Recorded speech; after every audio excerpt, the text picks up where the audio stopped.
The final boss is back. It's go time. Season 3 is here. Are you tuning in? Every Sunday is Sitting Down Sundays with the final boss. Get ready for an inspiring journey as we dive deep into the transformation from the nation's capital to the entertainment capital of the world. This is the conversation that will ignite your dreams and fuel your ambitions. What you'll experience: game-changing insights from industry leaders, real talk about making impossible dreams possible, the blueprint for leveling up your life, motivation that hits different. This isn't just another podcast episode. This is your wake-up call to greatness. Don't just listen, absorb, don't just hear. Transform, don't just dream, execute. Drop a like in the comments if you're ready to level up with us.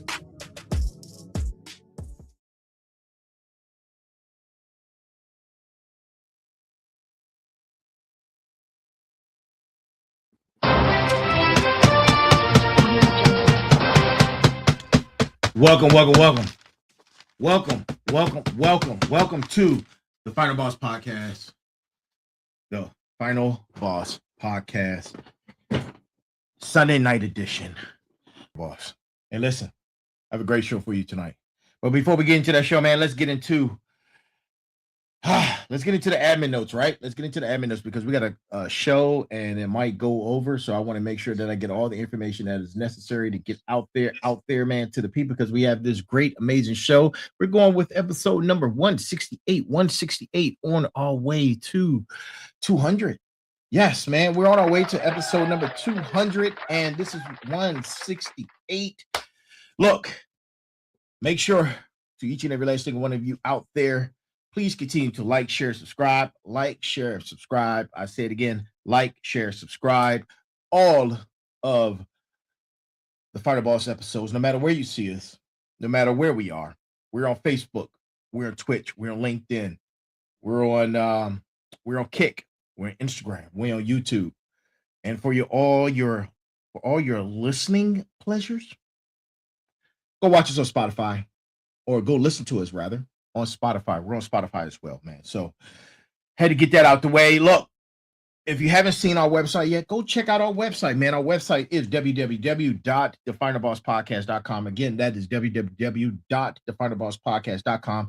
You can watch each and every last single episode. Go all the way back to the beginning to catch you up right now. 168 hours worth of content.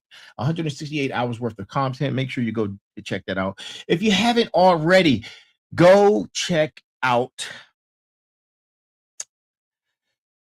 our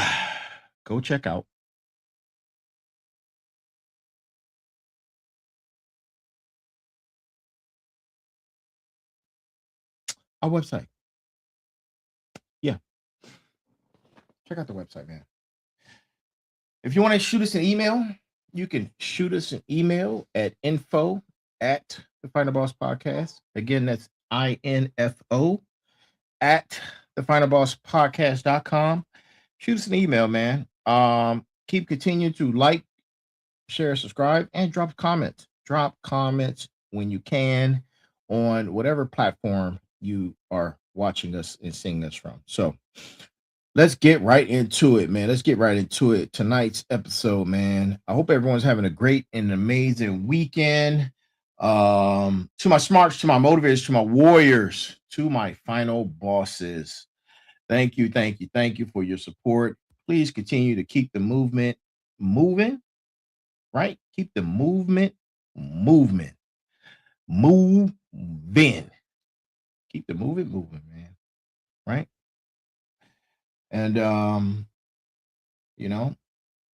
was gonna wait for a few people to get here. It looks like everyone's watching the football game, but hey, there's somebody right there. What's up, C Roy? I see you from 202 DMV DC, baby. Yeah, thanks for joining us, man. I appreciate you. So now we got the admin notes out the way. Let's get right into it, man. Let's get right into it. Good evening. It's 9 p.m. and it's 9 p.m. Eastern time, right? And you're watching Sitting Down Sundays with the Final Boss, right?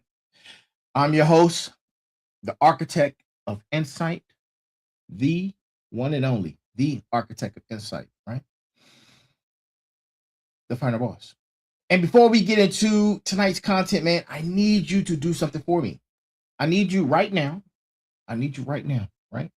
I need you to take out your phone, right? Take out your phone, right? Go ahead and do that, right? Open your social media feed. Open your social media feed, right? Scroll for 30 seconds. Just scroll, doom scroll for 30 seconds. That's it. Scroll for about 30 seconds, right? Now you got that out the way. You can stop scrolling now. Question: how many tragedies did you pass in those 30 seconds? How many disasters did you witness or see? How many crises did you come across? How many images of suffering, headlines of horror, and breaking news of breaking people, right? Now, ask yourself this question, right? Ask yourself this question. What are you supposed to do with all that information, of all that suffering, crisis, right? What are you supposed to do with it? Well, here's the uncontrollable truth. Here's the uncontrollable and uncomfortable truth we're confronting tonight.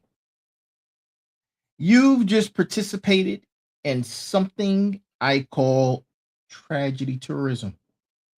You took a guided tour through human suffering, and it was curated and delivered by an algorithm that knows exactly which emotional buttons to push.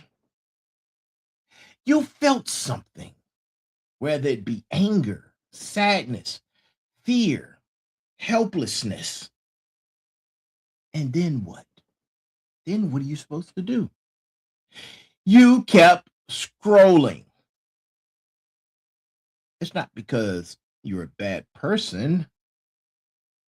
You're not heartless. You're not indifferent. You're not being you're not indifferent.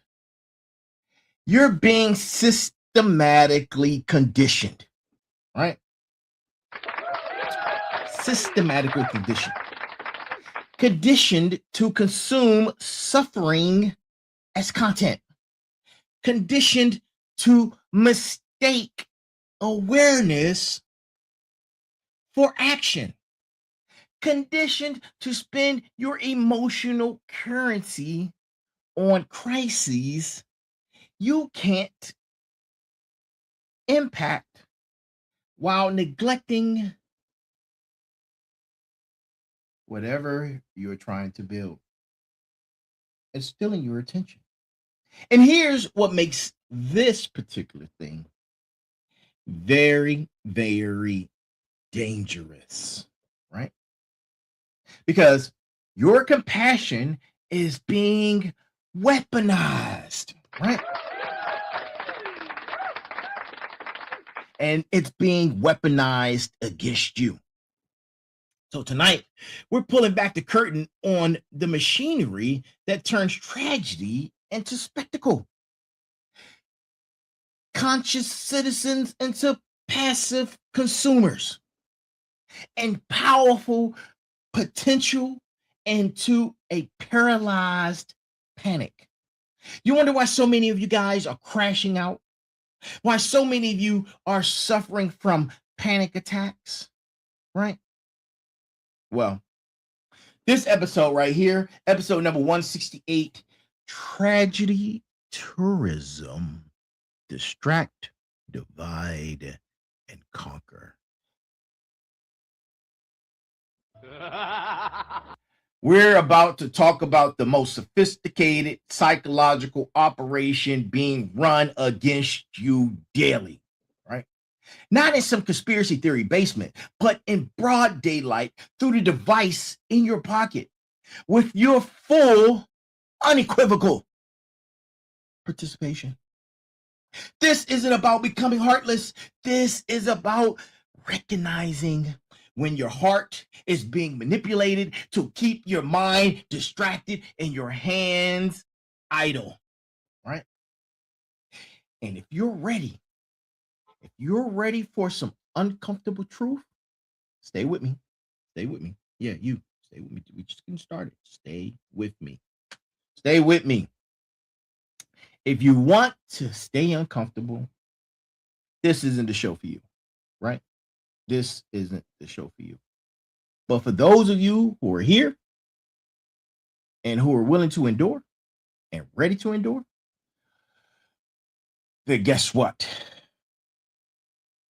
Welcome to Sitting Down Sundays with the one and only, the final boss, and that is I, right? That is I.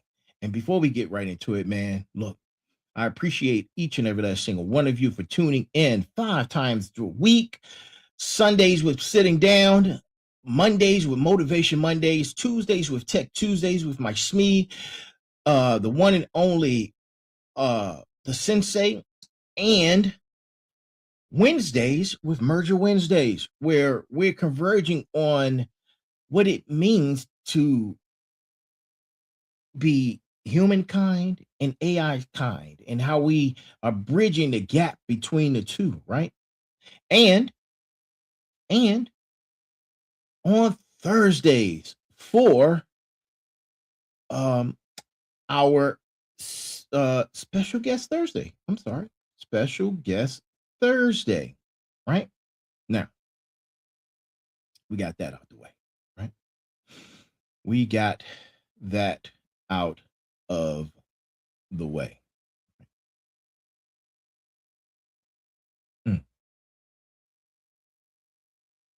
Now,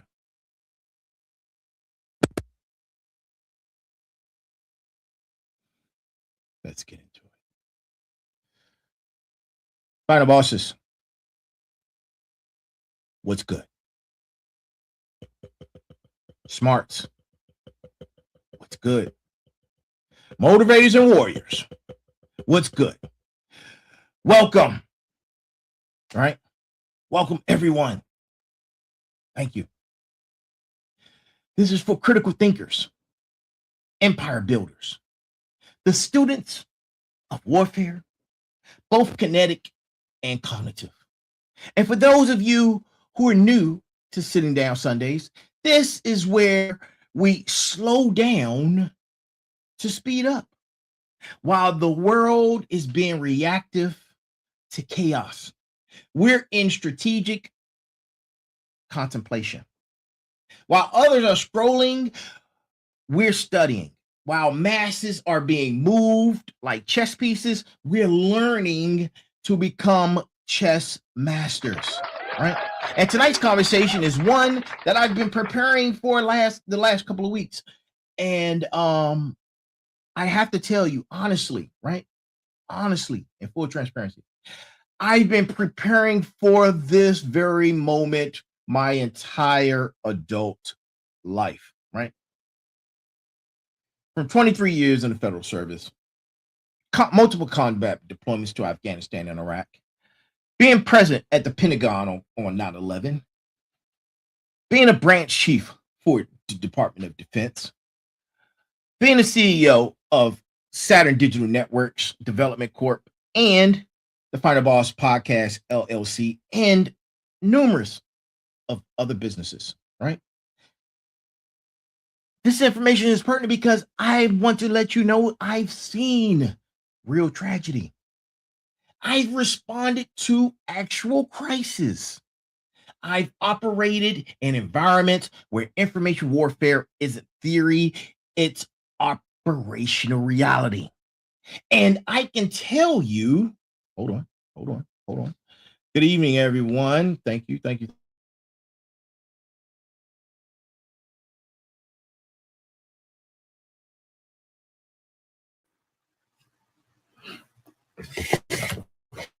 Sorry about that.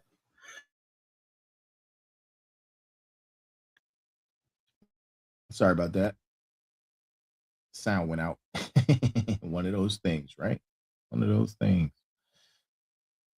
Okay. And I can tell you with absolute certainty what's happening to your mind through your phone every single day is more sophisticated than anything we've ever faced in whatever combat theater, operation, or crisis that I've been involved in, right? Right. The battlefield has moved. The weapon system have evolved. The weapon systems, again, man, listen to what I just said. The weapon systems have evolved, right?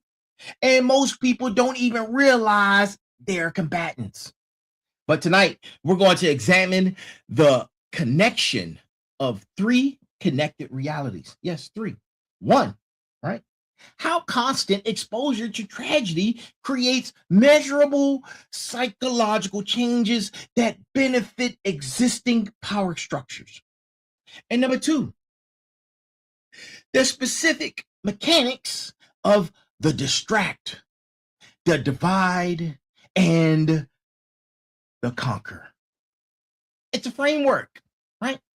And it's a framework that's being deployed against you and your attention, your energy, and your agency, right? And number three, the counterintelligence protocols you need to implement to protect your cognitive responses and reclaim your strategic capacity, right? This episode is structured, as always, into multiple segments. And I have your attention for the next hour. So stay seated.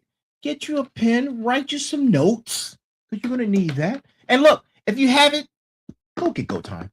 Go get Go Time. All aboard the Fired Up train. This is your motivation manuscript workbook.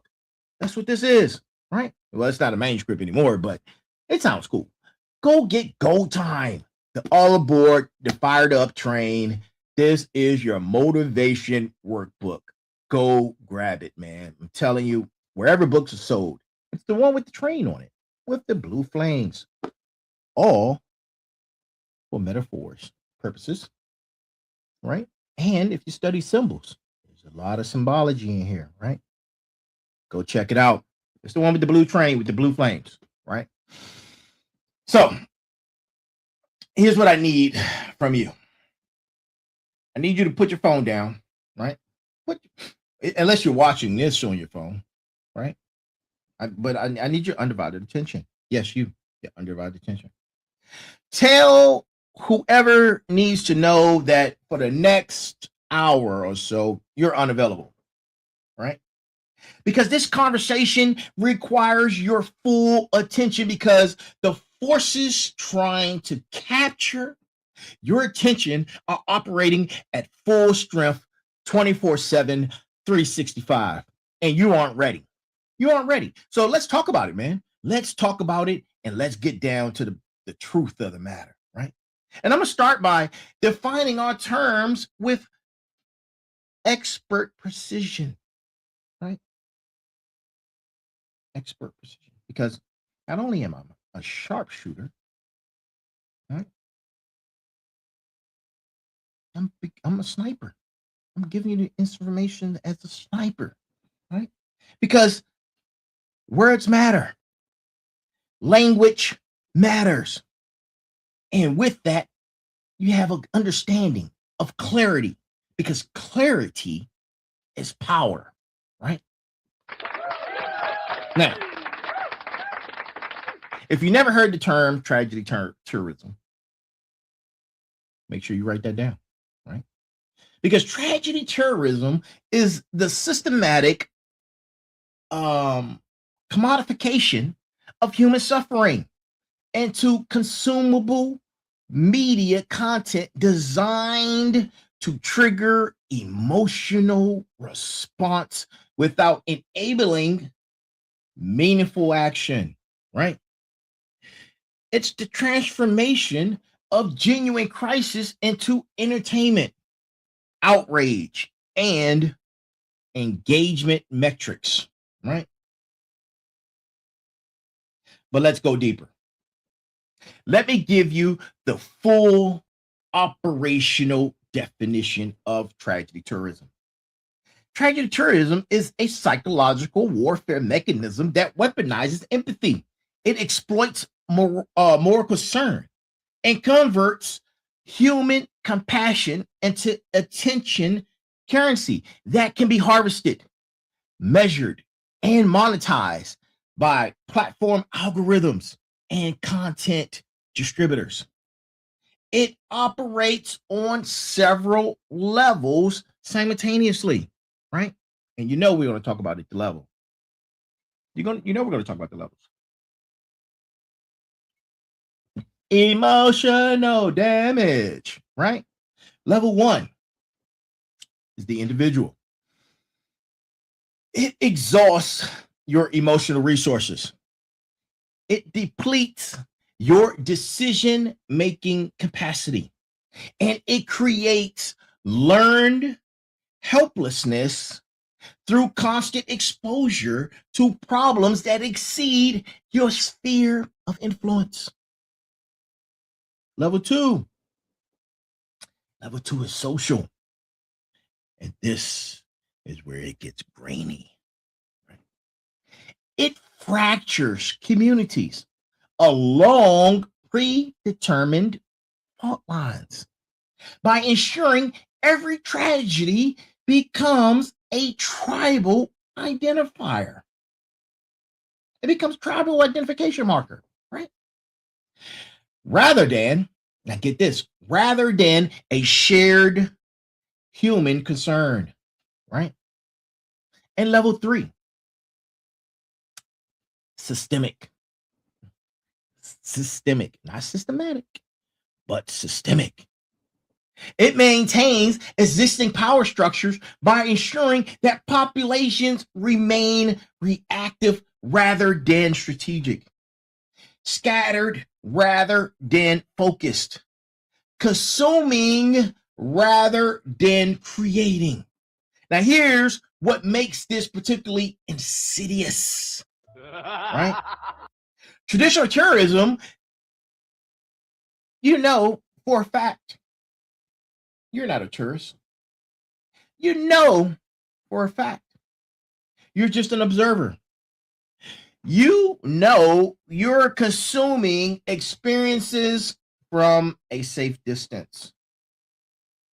But tragedy tourism disguises itself as engagement, awareness, and being informed. Right? It also disguises itself as showing you a point that you actually give a damn about the world. Right? But the algorithm tells you you need this. The algorithm tells you this is important. The algorithm tells you everyone's talking about this, right? And the algorithm is telling you you can't look away. Don't you look away. Right? Don't do it. And because you're a good person with genuine concern for human welfare, you don't look away. You watch and you continuously watch, right? You read, you share, you comment, you feel. And while you're feeling, 3 things are happening simultaneously. Number 1, your emotional resources are being depleted on situations where you have zero agency. Number 2, your attention is being directed away from situations where you have maximum agency. Things such as your family, your business, your community, your mission, right? Your personal life. And number 3, you're being conditioned to accept spectatorship as participation. awareness as action, and consumption as contribution. They've built the they've built the Roman Colosseum, and it's in the palm of your hands. They built the Roman Colosseum, and it's in the palm of your hands. You're a spectator to everything they're showing you. The gladiators, the lions, the fights, the grueling matches, the gore, the unaliving. The Roman Colosseum is in the palm of your hands, right? Now, think about that. Think about all of that. Think about how many tragedies you witnessed this morning when you picked up your phone and started to scroll. Think about that. I can tell you first thing this morning when I picked up my phone to begin my marketing for the Final Boss, I scrolled for about 2 minutes and I went across 6 different tragedies, right? All before I had my cup of coffee, right? 6 emotional hits, 6 problems I cannot directly solve, 6 opportunities for the algorithm to measure my engagement to serve me more, right? And by 10 a.m., I had consumed more tragedy than my grandfather consumed in a month. And by noon, more than he witnessed in a year. And here's the question nobody's asking. What am I supposed to do with all of this information? And the answer may surprise you.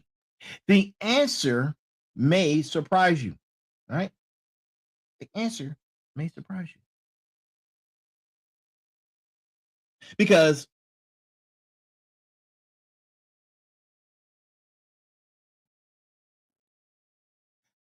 the answer the system provides is keep consuming,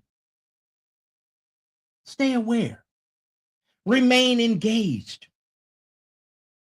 click on to the next one, right? As you sit in your seats in the Roman Colosseum, waiting for the next climatic battle to start. The answer doesn't provide. Convert this awareness into specific actions or disengage to protect your resources for battles you can actually win.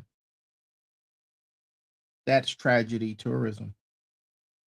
And it's the water where we're all swimming in right now without even realizing we're in the middle of the ocean and we're drowning. But let me tell you something, right? I placed the brass tacks here for a specific reason. And here's the brass tacks. Let me get into it.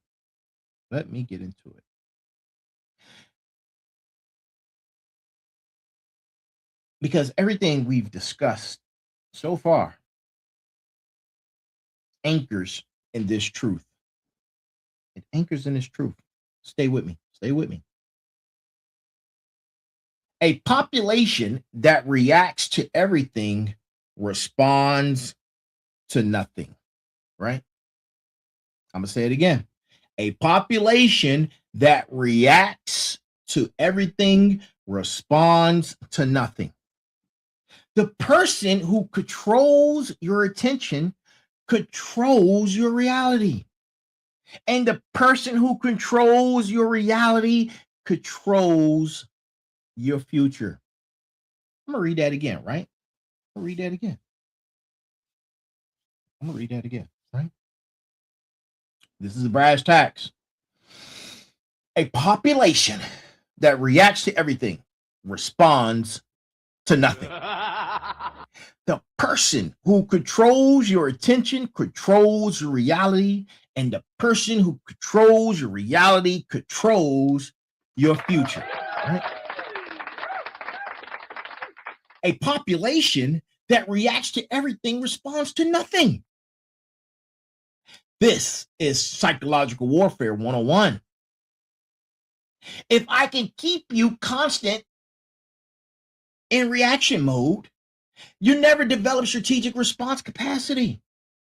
You're always fighting fires, never building fire breaks, right? The person who controls your attention controls your reality.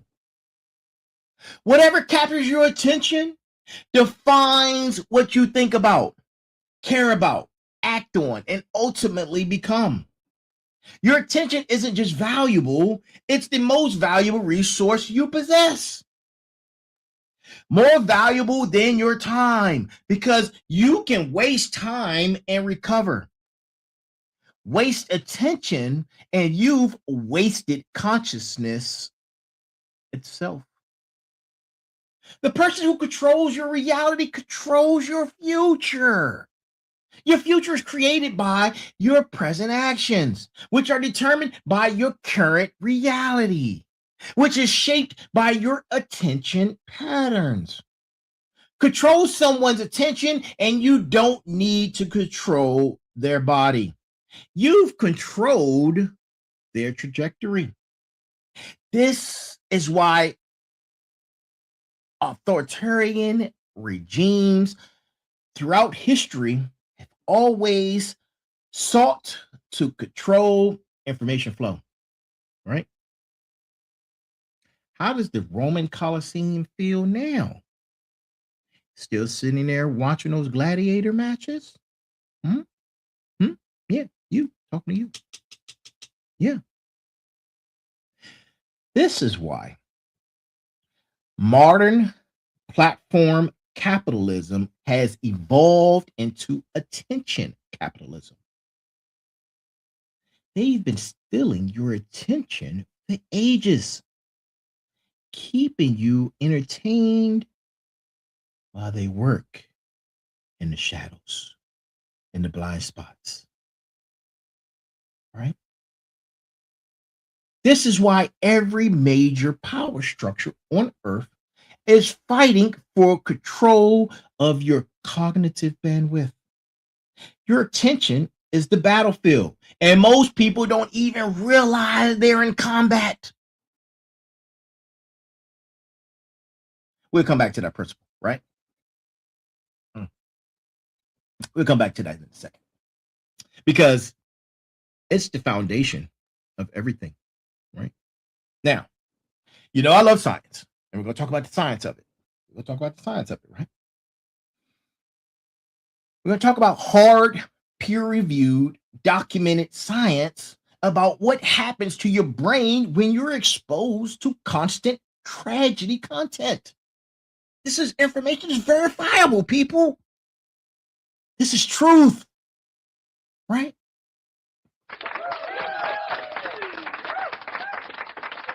Have you ever heard of the psychic numbing, right? The psychic numbing. The psychic numbing is called the Slovic effect, right? Psychologist Paul Slovic at the University of Oregon spent decades researching what he calls psychic numbing. And here's the core finding. As the number of victims in a tragedy increases, our emotional response doesn't scale up. It actually decreases. One child in danger triggers massive empathetic responses.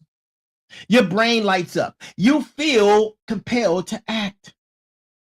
Show people a photograph of a single suffering child and donations pour in. Volunteers mobilize. Knife hand. Action happens.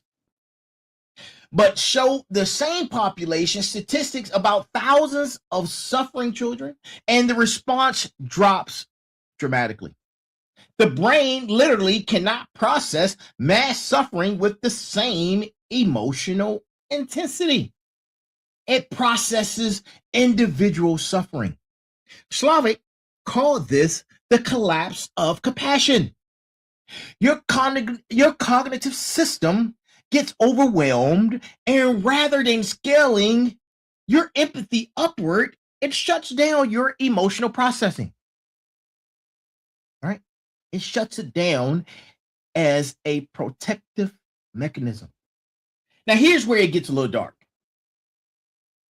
The algorithm knows this.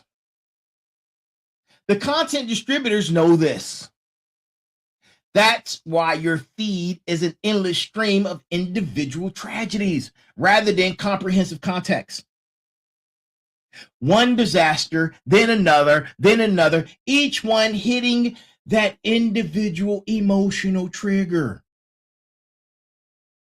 but never allowing you to process the systemic issues creating the tragedies in the first place. Emotional damage, right? Compassion fatigue. They call this the healthcare worker syndrome, right? Originally, compassion fatigue was identified in healthcare workers and first responders, doctors, nurses, EMTs, firefighters, people exposed to constant suffering as part of their profession. Over time, they develop secondary traumatic stress. Their empathy systems literally become exhausted. Some of the symptoms include emotional numbness, decreased ability to feel joy, hypervigilance and anxiety, cynicism and detachment, reduced productivity, and difficulty maintaining relationships. Sound familiar? Right? Sound familiar? Because that's not just describing first responders anymore. That's describing half the population who have a smartphone. The difference is this: healthcare workers are being exposed to suffering they actively engaged in treating. They have agency. They have intervention capabilities. They're exhausted because they're actually doing something, right? On the other hand, you're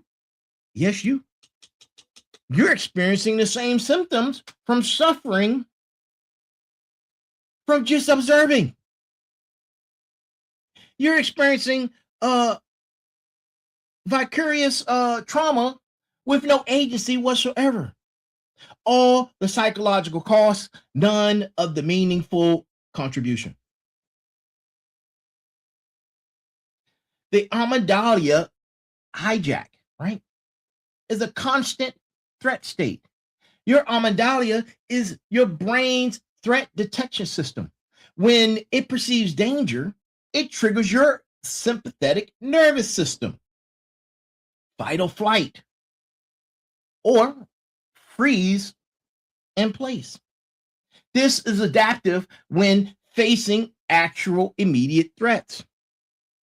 But your amygdala cannot distinguish between direct threats and observed threats. Show it a video of violence and it responds as if you're in danger. Show it news of disaster and it triggers stress hormones as if the danger or the disaster is happening to you. Now, your amygdala is supposed to trigger your response to the threat. The threat resolves. Systems return to their baseline. That's normal. That's a healthy threat response. But what happens when your phone delivers 50 amygdala triggers before lunch, 100 before dinner, 200 before you go to bed? Your nervous system never returns to baseline because you're doing this every single day, 24/7, 365. You're operating in a chronic low-level threat state.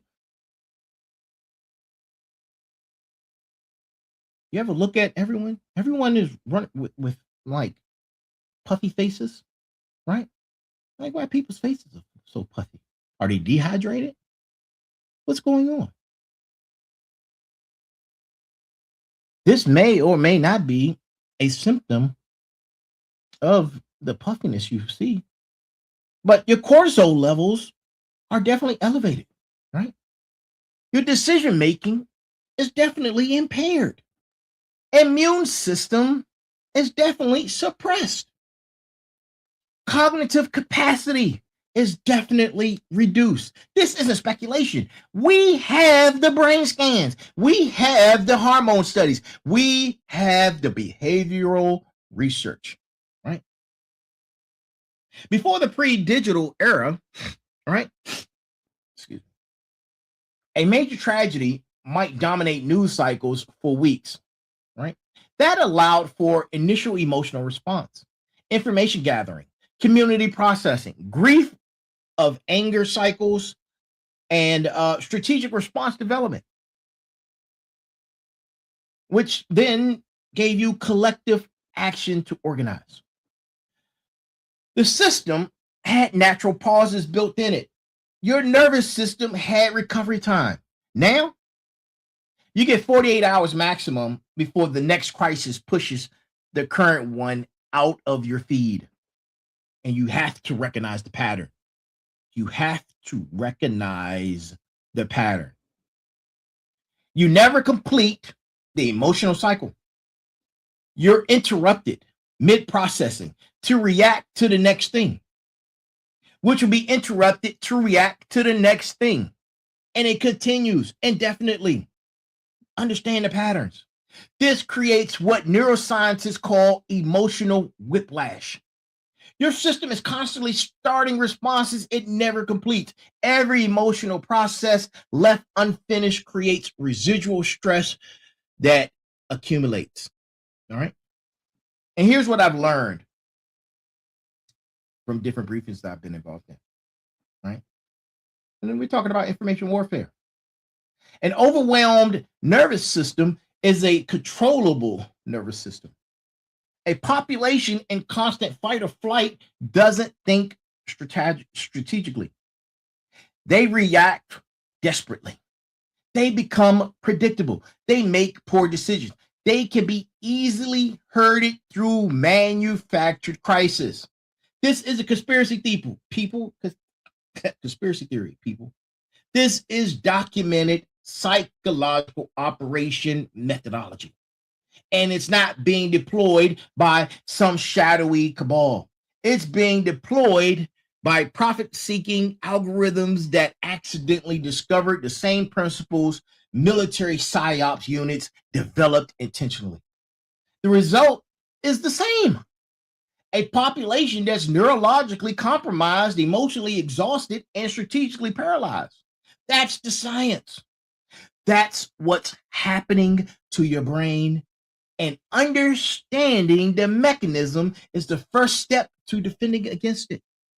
Now, let's break down the three-part framework that gives tonight's episode its title, Distract, Divide, and Conquer. Starting with distract, because everything else depends on capturing and holding your attention.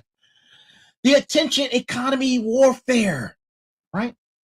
Herbert Simon, Nobel Peace Prize winning economist, said in 1971, a wealth of information creates a poverty of attention, right? That was written before smartphones, before social media, before algorithmic content distribution, before tragedy became the primary currency of engagement. Simon understood something critical. Attention is zero-sum. Every moment you spend focused on one thing is a moment unavailable for anything else. And in the world of infinite content competing for infinite or finite attention, whoever can most effectively capture attention wins. Do you see the efficacy of it all? Do you see the efficacy of it all, right? Now, here's the strategic question. Win what? Win what? For platforms, they win advertising revenue. Higher engagement means higher valuations. They're incentivized to maximize time on platform by any means necessary. And the research is conclusive. Negative emotional content, especially tragedy and threat, generates more engagement than positive content.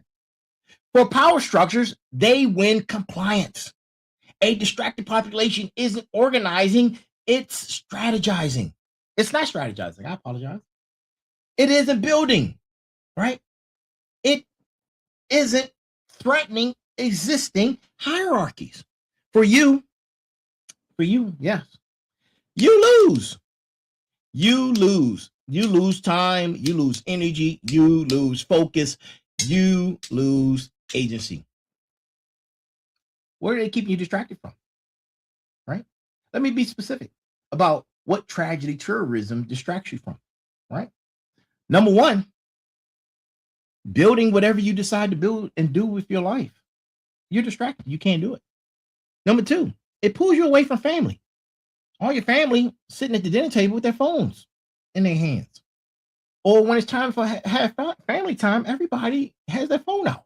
Nobody is saying anything, right? Right. And number three, whatever you are trying to master is taken away from you. You can't master anything because you're too distracted. Right? And number four, organizing your community on issues that of concern. And number five, training your body and your mind. I watched a video this morning where someone was recording in a gym and nobody was working out. Everybody was on their damn phone, sitting up like this. Nope, no one was working out. People either taking pictures or they were on the phone. No one was working out, right? Listen, in military operations, when you want to move forces without enemy interference, you create a diversion. You make noise over here, right? To draw attention away from your actual objective over there. We just witnessed that. That just happened to Venezuela, right? You make noise over here to distract and draw attention away from your actual objective that's over there, right? The explosion isn't the main attack. The explosion is covering the main attack. Same principle applies to information warfare. The constant stream of tragedy isn't primarily about informing you. It's about occupying you and your attention. Keeping your attention mixed on spectacle while you're in the Roman Colosseum enjoying your entertainment. While structural changes happen in spaces you're not watching. I'm not saying every tragedy is fake. I'm not saying nothing matters. And this is for entertainment purposes only. I'm saying that your constant consumption of tragedy serves interests that aren't yours, and those interests benefit from your distraction. That's what I'm saying. Right?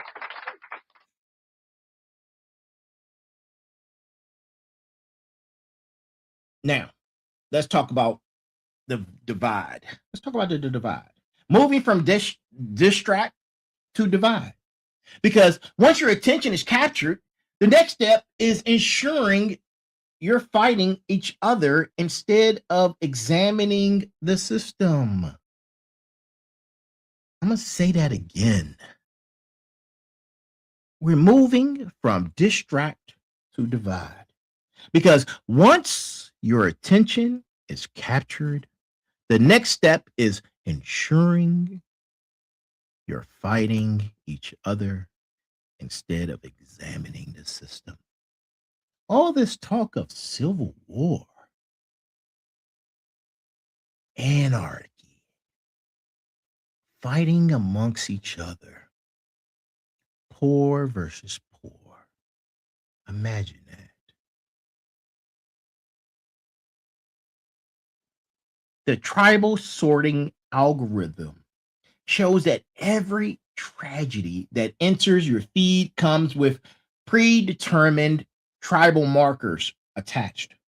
Before you even finish reading the headline, the algorithm has already sorted into categories designed to trigger identification or opposition based on your profile data. And here's how it works.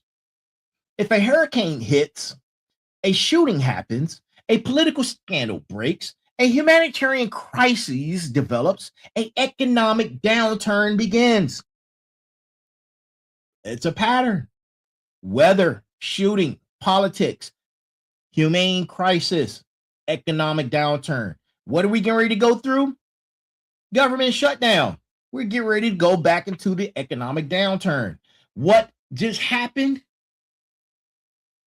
The crisis in Minnesota, right? What political scandal did we just witness? The e-files, right? What shooting just happened? We just saw that. All of us. And the weather is always the restart, right? Immediate tribal framing. Now, within hours, sometimes minutes, the tragedy gets wrapped in tribal language. Is this a red state or blue state? Take notes. Take notes. I'm going to say that again. Within hours, sometimes minutes, the tragedy gets wrapped in tribal language. Is it a red state or blue state? Is this a red state or blue state issue? Does this support narrative A or narrative B? Which demographic is affected? Who can be blamed? What existing grievance does this validate? The algorithm then ensures you see versions of the tragedy that align with your existing tribal affiliations, while making sure the other side sees versions that align with theirs. Not because there's a conspiracy, because engagement algorithms have learned that confirming bias generates more interaction than challenging it. For entertainment purposes only, right? Within 24 hours, you should be able, you should be a shared, within 24 hours, let me say this again. Within 24 hours, what should be a shared human experience concern has fractured into tribal warfare. People aren't unified in addressing the tragedy. They're divided in arguing about it. Oh, that was justified. No, it wasn't. That was an unaliving. People are arguing about that, right? This is a principle I learned in the military, right? The enemy wants you fighting each other instead of recognizing the common threat. It's basic divide and conquer strategy, documented back to Roman military doctrine. How does the popcorn taste? Are you feeling comfortable in your Roman Colosseum? Julius Caesar didn't defeat Gaul through superior force alone. He defeated Gaul by ensuring Gallic tribes fought each other while he picked them off one by one. The Gauls had the numbers, they had the terrain advantage, they had everything except unity. And if you haven't seen that movie, Leaving the World Behind, Leaving the World Behind is a documentary, in my opinion, right? We're in the last stages of what is happening in that movie. If you broke that movie up into different stages, right? Attacking each other. But it's a cycle and it's on repeat. Does that sound familiar? The American population, we have the numbers. We have the resources. We have the capability. What we lack is unity. And tragedy tourism ensures we stay fractured.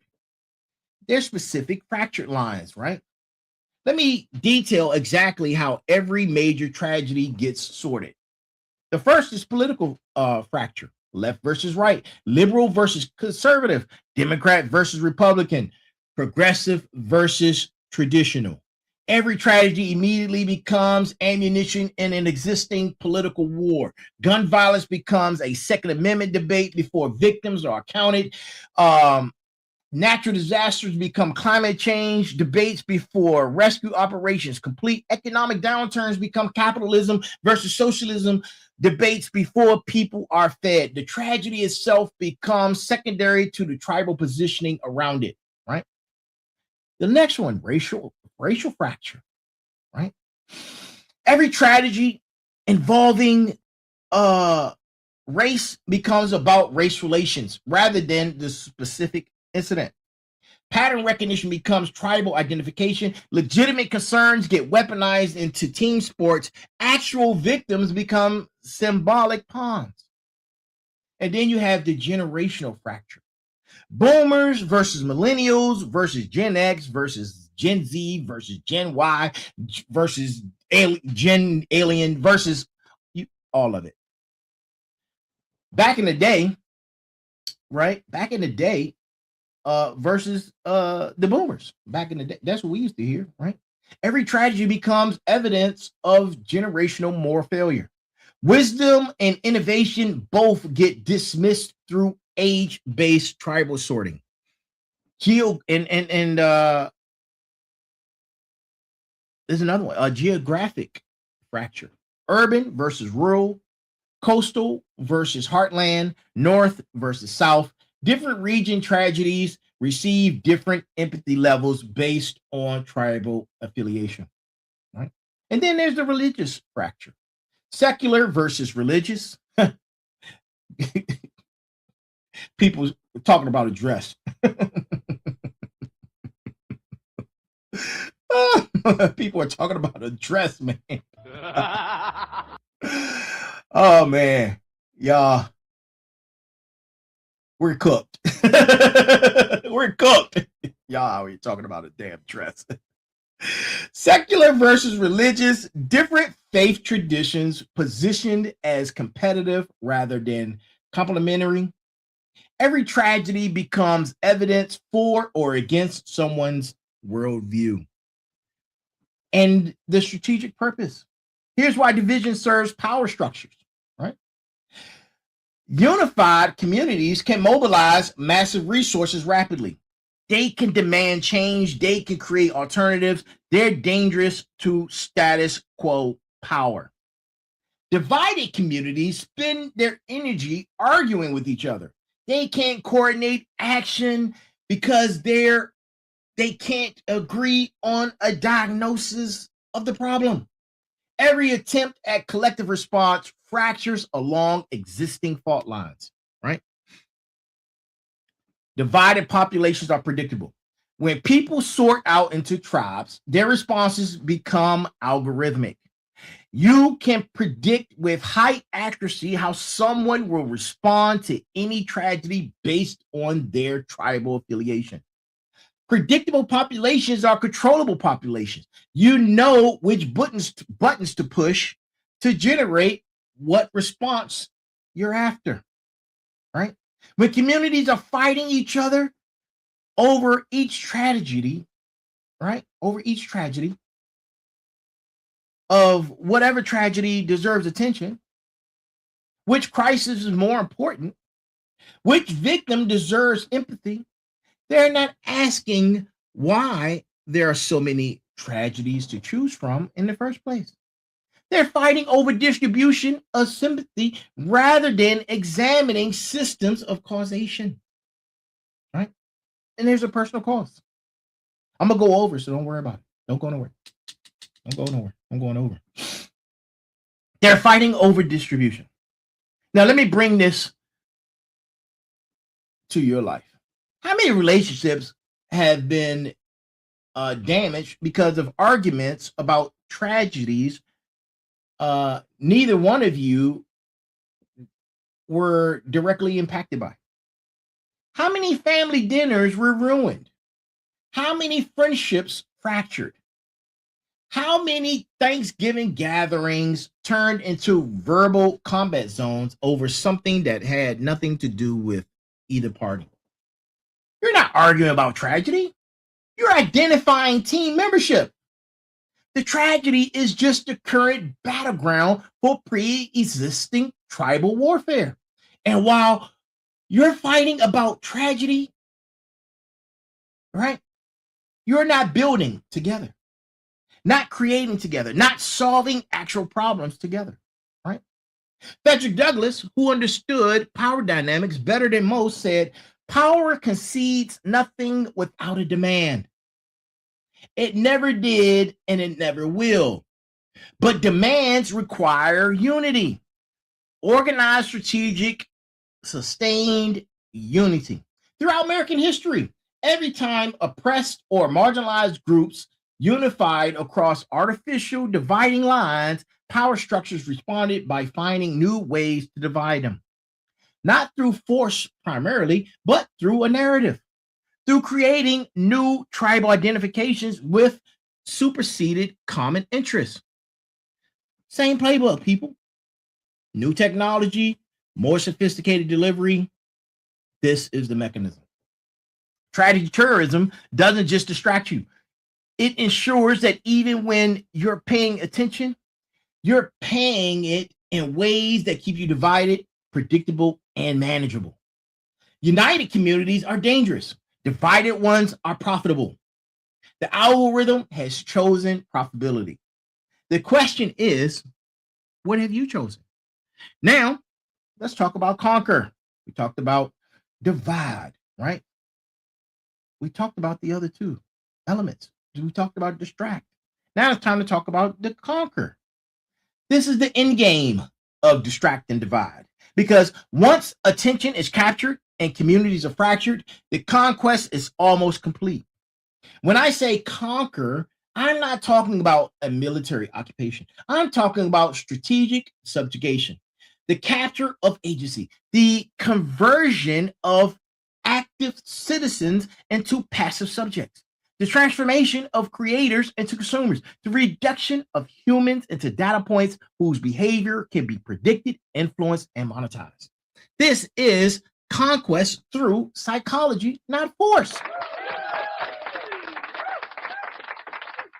And it's more effective precisely because more people don't recognize it as a conquest, right? And let me give you the four markers, right? The first one, people recognize and accept that they're a spectator. They accept that.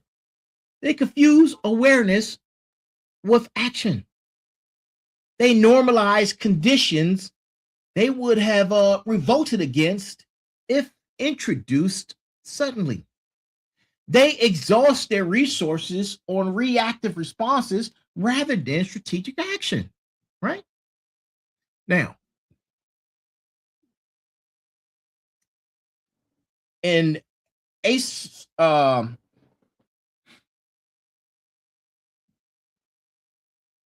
asymmetric warfare,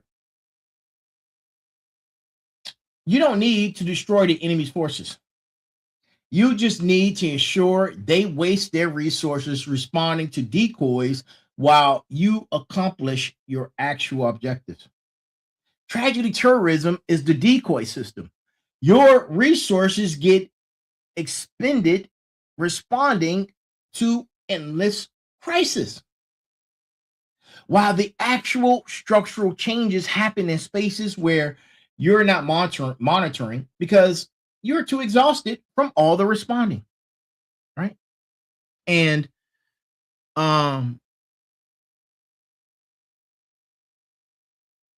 final bosses, warriors, motivators, and smarts.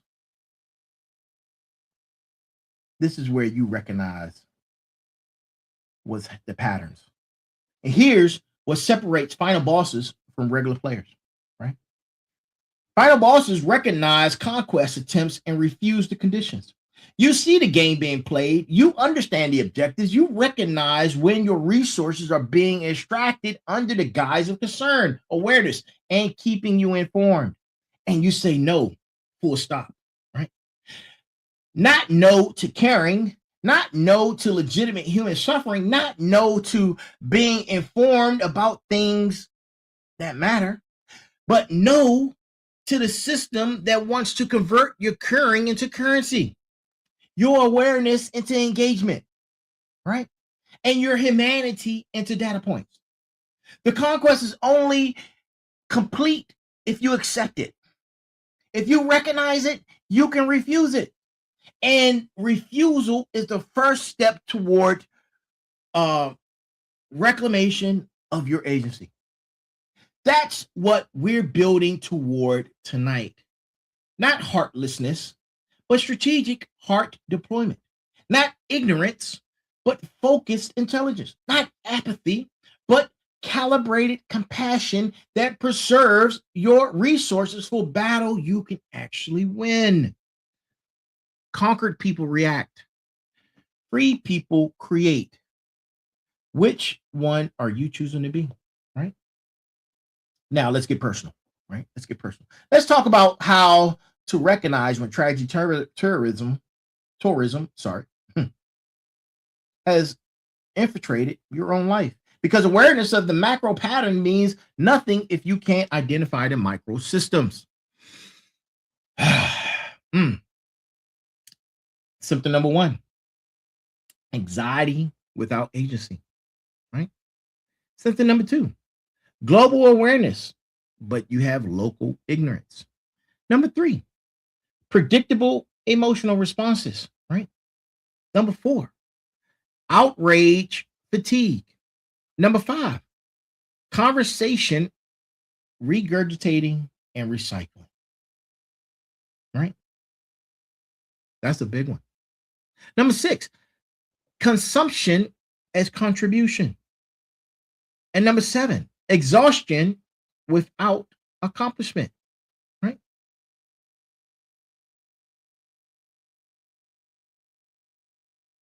All these things. Remember, recognition is the first step. You can't fix what you don't acknowledge. You can't change patterns you don't see. You have to recognize and see the patterns. But now you see them, and seeing them changes everything, right? Look, we spent the first half of this episode on diagnosis. Now let's shift to defense, right? Let's shift to defense. Let's talk about the core principle. The core principle is stop trying to care about everything. The human heart wasn't designed for global scale empathy, right? Let's talk about military ops. In military ops, you don't engage every target. You identify the mission that's critical, that's the critical objective, and you concentrate your forces there. Attempting to engage on every front line simultaneously is how you lose wars, right? And selection, right? You have to ask yourself, does this issue connect with your core values?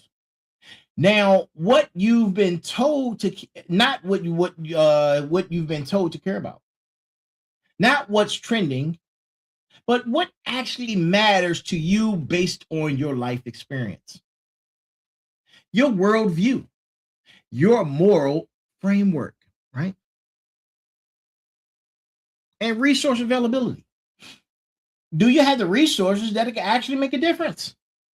Do you have the time, the money, the expertise, the connections, the platform, the influence? Can you willfully, meaningfully contribute to these issues, right? Can you? That's what you have to ask yourself.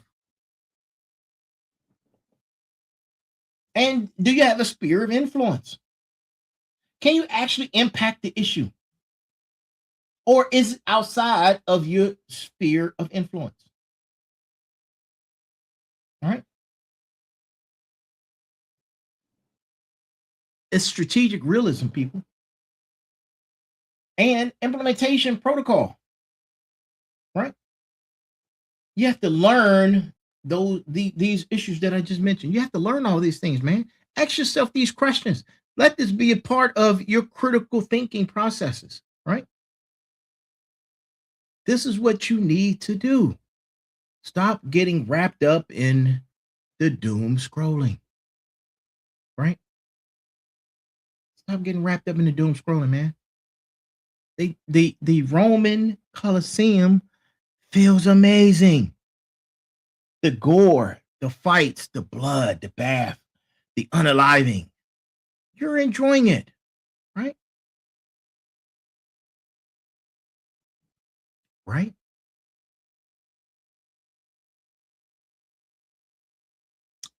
I didn't think so. I didn't think so. Now you understand exactly what it is.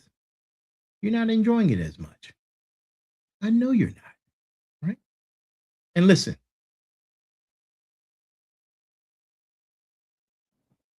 the next thing I wanted to discuss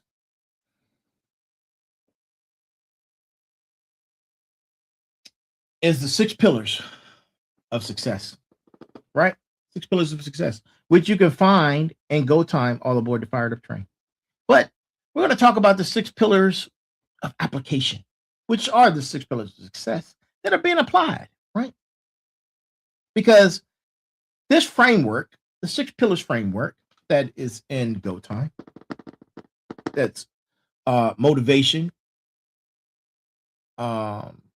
sacrifice, consistency, perseverance, persistence, and dang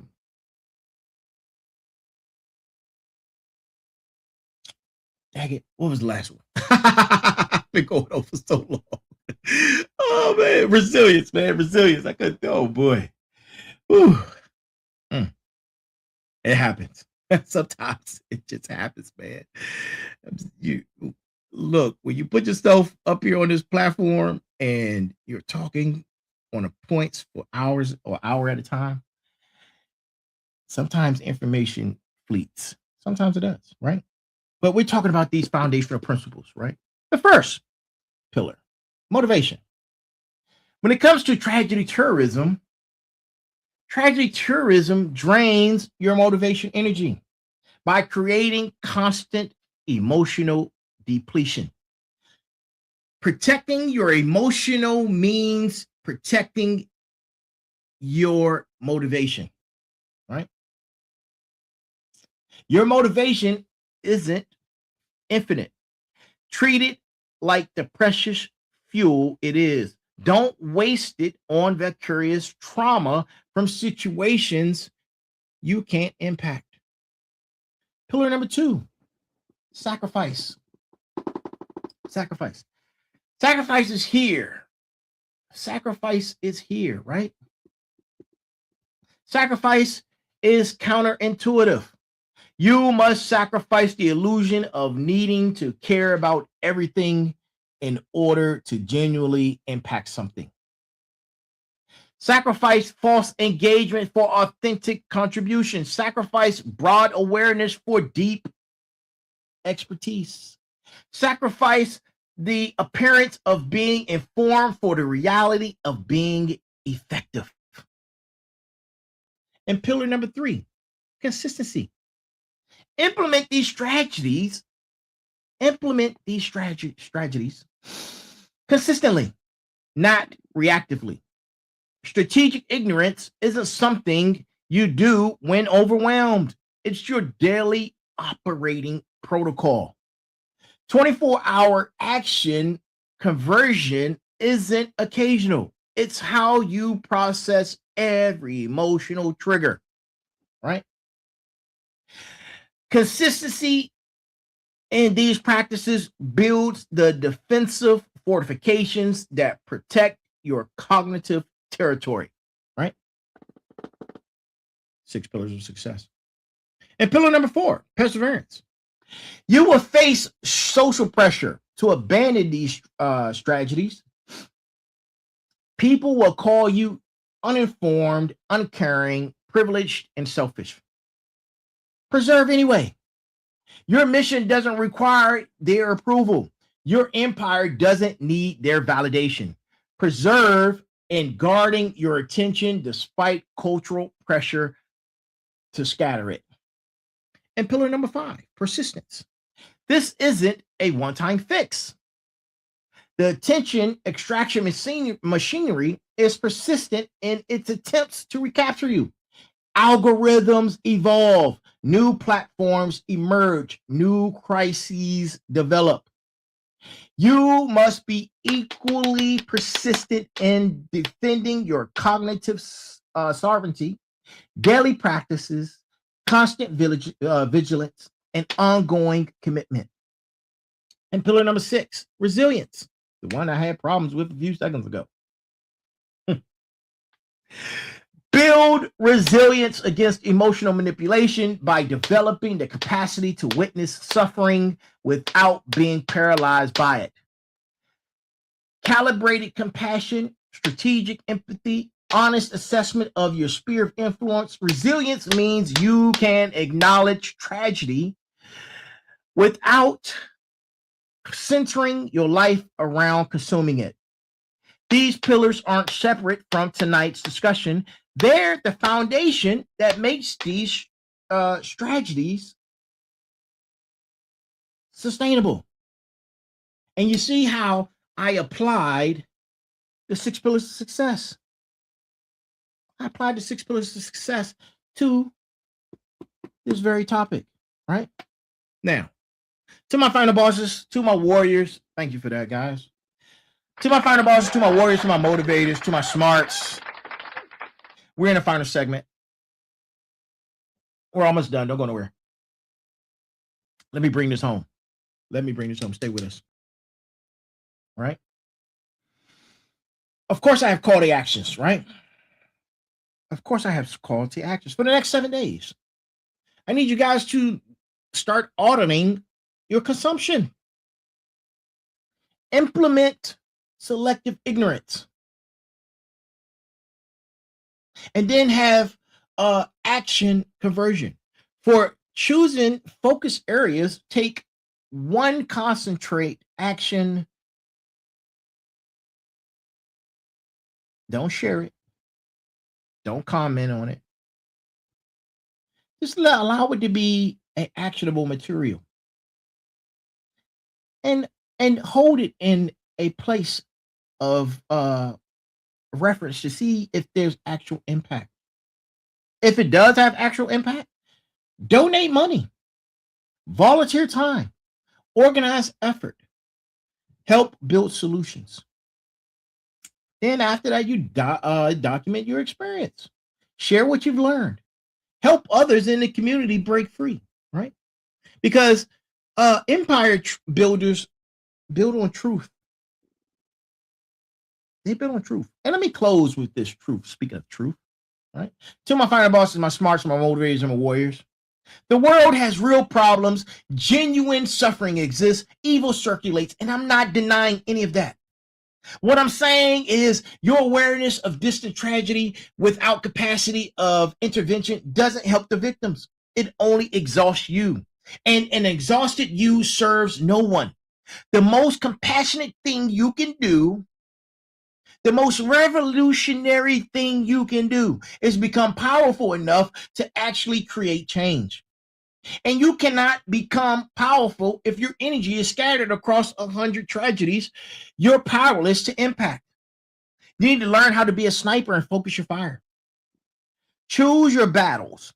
Protect your peace.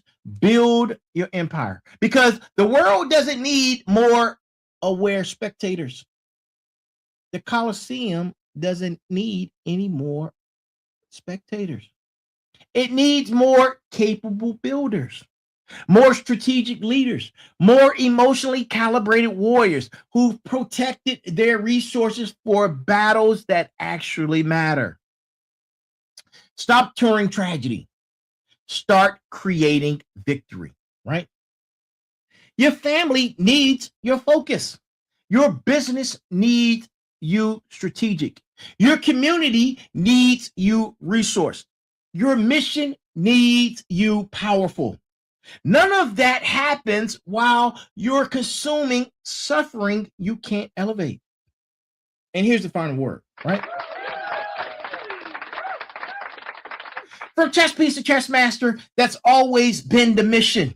Tragedy tourism wants you as a chess piece, moved by forces you don't understand, serving purposes you didn't choose, reacted to stimuli and engineered to control you. These tragedies make you the chess master, deliberate and focused, strategic and deployment, sovereign and action allocation. The system needs you overwhelmed. It needs you to be reactive. It needs you distracted. It needs you divided and conquered. You refuse to participate isn't selfish. It's revolutionary. This is the Sitting Down Sundays with the Final Boss. I am your architect of insight, right? Until next Sunday. Protect your attention. Focus your energy. Build your empire. Stay dangerous. This is our show for tonight, man. This has been episode number 168. I appreciate each and every last single one of you. Make sure you guys go get up Go Time. Go get Go Time, man. All aboard the Fired Up train. It contains the 6 pillars of success. It contains understanding your why, discovering your why. Right. It contains the cornerstone of magnificence. It contains the momentum code. Right? These principles developed inside of Go Time, all aboard the Fired Up train. Go get it. And our weekly schedule, for those who don't know, Mondays. We're going to start with Monday. Monday is Motivation Monday. I'll see you guys again tomorrow on Monday at 9 p.m., right? This is where empire builders build, right? On Tuesday, we discussed the latest and greatest on tech, AI consciousness, man. This is what we talk about, AI tech, man. This is me and the SME, the sensei, Mike Falk, right? Wednesday, Merger Wednesday, right? The merge, right? We talk about the convergence, things to come, humankind, AI kind. And then Thursdays, special guest Thursdays. And then again on Sundays, Sitting Down Sundays with the architect of insight. This has been episode number 168, man. I appreciate each and every last single one of you. And if this marinates in you, if this resonates with you, please allow it to marinate in your spine. And remember, there's a heavy pain that comes with discipline, but the pain of regret is even heavier. We are here. I am here. And to all of you around the world, no matter where you're watching from, good morning, good afternoon, good evening, and good night. Be balanced, be equal, and be smart. That is our show. Y'all having a great time. I will see you again tomorrow night at 9 p.m. for Motivation Monday, where we follow the fired up what? The fired up train, baby. Y'all have a good night. Talk to you soon. Good night.